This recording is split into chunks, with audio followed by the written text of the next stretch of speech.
বিসমিল্লাহির রহমানির রহিম। আমি আজ জগৎবাসীর সামনে যে আলোচনাটি নিয়ে হাজির হইলাম, সে আলোচনাটি হবে এমনই যে এই পৃথিবীতে কোনো নারী লোকের যদি সমস্যা হয়ে থাকে যে শুধু পুরুষের দোষই নয়, মেয়েদেরও দোষ থাকে। সেই দোষটি হলো কেমন? যদি কেউ মনে করে যে আমি বিবাহ করব এবং আমার প্রথম ছেলে সন্তান হতে হবে, আমার প্রথম ছেলে সন্তান হতে হবে। শরীয়তের ভাবে একটা কথা বলা হয় যে প্রথম ছেলে সন্তান হতে হবে। এটা কেমন কথা? আল্লাহ যদি না দেয় তাহলে কি হবে? আল্লাহ দিলে হবে, কিন্তু আল্লাহর বাণীতে আল্লাহরও কিছু কুদরতি আছে যে অলি আউলিয়াদের মধ্যে আল্লাহ এটা দিয়ে রেখেছে, আর অলি আউলিয়াদের মধ্যে এটা ঘটিয়ে থাকে। যেমন কোনো মানুষ যদি চায় যে আমার প্রথম সন্তান আমি ছেলে সন্তান চাই, কিংবা কেউ যদি চায় যে আমি প্রথম সন্তান মেয়ে সন্তান চাই, তাহলে এটা কি সাধারণ মানুষের পক্ষে সম্ভব? তাহলে এটা সম্ভব হতে হলে এটা হতে পারে কি যে অলি আউলিয়ার মাধ্যমে এটা হতে পারে। অলি আউলিয়ার মাধ্যম ছাড়া এটা কখনোই সম্ভব নয়। তাহলে কোরআন পড়ব, এটার ফয়সালা পাবো না। হাদিস পড়ব, এটার ফয়সালা পাবো না। মৌলবী, মুন্সি, মাওলানা এদের কাছে দৌড়াবো, এটার ফয়সালা পাবো না। এটার ফয়সালা কে দিতে পারবে? একমাত্র আউলিয়া, যার সাথে আল্লাহর হার্ট কানেকশন আছে। যে এখন যে কথাটি বলবো, একটা মানুষ যদি চায় যে আমার প্রথম সন্তান ছেলে হোক, সে বললেই তো হবে না, মেয়েও তো হতে পারে। আবার কেউ যদি চায় যে আমার প্রথম সন্তান মেয়ে হোক, তাহলে ছেলেও তো হতে পারে, তো ঠিক নেই। তাহলে সেই ঠিকটা কার কাছে আছে? সেই ঠিকটা আছে একমাত্র অলি আউলিয়া কামেল মুর্শিদের কাছে। আচ্ছা, যে দেখেন যে মানুষ গড়ার কারিগর, একটা মানুষ গড়ায়, মানুষ যখন ছোট থেকে বড় হয়, একজন মাস্টার বা একজন ওস্তাদ এই ছেলেটাকে আস্তে আস্তে আস্তে আস্তে শিক্ষিত করে তোলে, জ্ঞানী করে তোলে, মানুষ করে তোলে। এটা হলো একটা মানুষ। আরেকটা হলো মানুষের দেহ বডিটাকে সৃষ্টি করা। একটা হচ্ছে মেয়ে মানুষের দেহ বডি, আরেকটা হলো পুরুষ মানুষের।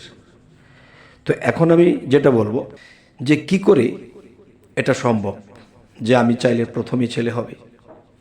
আচ্ছা, আমি প্রথমত যাব 99 নামের মধ্যে এমন একটা নাম আছে, সেই নামটি নিয়ম পালন করে জপনা করতে হবে, ঠিক স্বামী স্ত্রী যখন একাত্র হবে। আচ্ছা, সেই নামটির মধ্যে আমি যাব না, আমি ছেড়ে দেব আজকে কামেল মুর্শিদের দিকে, কামেল অলি আউলিয়ার দিকে আজকে ছেড়ে দেব। তখন সে আউলিয়া, সে যখন ধ্যানের দেশে গিয়ে বুঝবে যে হে বাবা, তুমি আমার কাছে এসেছো, আচ্ছা তুমি রাতে এতটা বাজে তুমি এই ইবাদতখানি করবে। এই ইবাদত করার পরে তুমি যখন বাহিরে বের হবে, তখন আকাশে 2টা তারা একাত্র হবে। তখন তুমি যদি যাও, তখন তোমার ছেলে সন্তান হবে। আবার যদি তুমি দেখো সেই 2টা তারা একত্র হয়নি, অনেক দূরে, তখন দেখা যায় তোমার মেয়ে সন্তান হবে। তাহলে এরকম একটা যোগসূত্র দিতে পারে। আচ্ছা, আরেকটা হলো যে মানব দেহের মধ্যে এমন কিছু বিষয় আছে যা নিজের মুর্শিদ দেখিয়ে দেবে তোমার দেহের মধ্যে, যে তোমার যোগসূত্রে গেলে তোমার দেহের একটা পাশ পুরুষ আরেকটা পাশ নারী, এখানে যোগসূত্র তোমাকে মিলিয়ে দেবে তোমার মুর্শিদ। তখন তুমি যখন সেখানে মিলাবে, স্বামী স্ত্রী যখন একাত্র হবে, তখন মিলাতে গেলে তুমি নিজেই বুঝতে পারবে যে তুমি মেয়ে মানুষের স্তরে আছো না ছেলে মানুষের স্তরে আছো। তখন তুমি যেটা দেখবে, যেটা তোমার দরকার, সেটা তুমি প্রয়োগ করবে। তখন আল্লাহর রহমতে সেটাই হবে। তাহলে আমি বলবো, দেখা গেছে আল্লাহর নামের গুণেও হয়, আবার এভাবেও হয়, কিন্তু সবচেয়ে বেশি শিওর কোনটা? সবচেয়ে বেশি শিওর হলো যেটা নিজ নিজ মুর্শিদ তার দেহের মধ্যে যে দুইটা গাঁট আছে, এই দুইটা গাঁটের মধ্যে দেখিয়ে দেবে এটা মেয়ের গাঁট, এটা ছেলের গাঁট। তখন দেখবেন ফাটারফাট হয়ে যাবে। বছর ঘুরতে ঘুরতে ছেলে চেয়েছেন, ইনশাল্লাহ আল্লাহ ছেলেই দিবে। মেয়ে চেয়েছেন, দেখবেন মেয়েই হয়ে গেছে। আর আল্লাহ কিন্তু এই কুদরতি শক্তিটা অলি আউলিয়াদের মাধ্যমে দিয়েছে, সকলকে দেয়নি।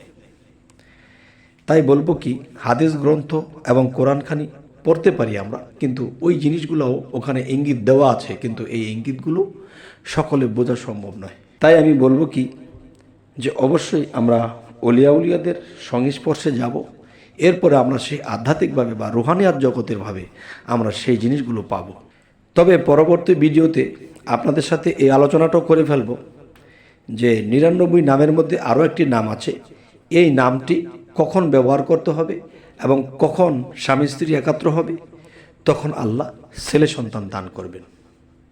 এটার মধ্যে যদি তারা ভুল করে তাহলে এটা সরে যাবে, লড়ে যাবে, হবে না। আরেকটা আছে যে অলিয়াউলিয়ারা তাকে যে ঘাটটা চিনিয়ে দেবে, সেই ঘাটে গিয়ে যখন সেই কাজগুলো সারবে, তখন দেখা যায় যে যেটা দেখবে সেটাই। যেমন আমি লাল বাতি দেখেছি, লালের কাজ করবে। আমি সবুজ বাতি দেখেছি, তো সবুজই কাজ করবে। কারণ বাতি দেখতে তো আর আমার ভুল হবে না। আর বাদ বাকিটা আল্লাহর ওপর ভরসা, সবটাই আল্লাহর ওপর ভরসা, কিন্তু এটা গ্যারান্টেড যে ঘাটটা আপনার মুর্শিদ আপনাকে দেখিয়ে দেবে। তবে আরেকটি কথা হলো যে বিশেষ করে অনেকে বলতে পারে যে আমরা যে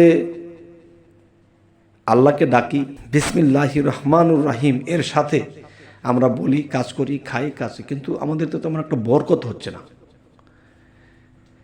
তো বরকত হচ্ছে না, দেখেন, একটা হলো আত্মার অজু, আরেকটা হলো দেহের অজু।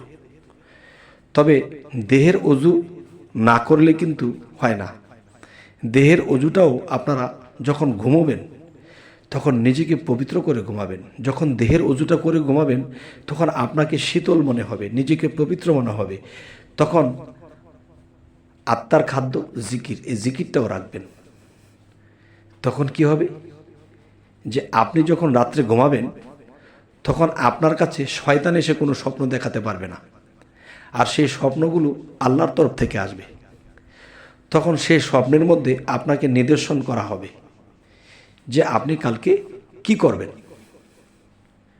আর যেটা করবেন সেটা করলে কি শুভ হবে না অশুভ হবে, এটা আপনাকে স্বপ্নে দেখিয়ে দেওয়া হবে। সুবহানাল্লাহ। যাক, এতটুকু কথা বলে দিলাম যেন যারা না জানে এদের জন্য এই উপকারটা হয়। তবে হে জগতবাসী, আমাদের এই চ্যানেলটি নতুন, হয়তো দেখা গেছে যে আমাদের যে দর্শক আপনারাও নতুন। তবে যদি আমাদের এই চ্যানেলের আলোচনা আপনাদের ভালো লাগে এবং সামনে ভালো ভালো ভিডিও যেন আপনাদের কাছে পৌঁছে দিতে পারি, এই জন্য আমাদের চ্যানেলটিকে সাবস্ক্রাইব করে রাখুন। পরবর্তীতে যেন আপনাদের সামনে আরও ভালো ভালো ভিডিও নিয়ে আসতে পারি। তো আজ এ বলেই রাখব। সকলেই ভালো থাকবেন। আল্লাহ হাফিজ।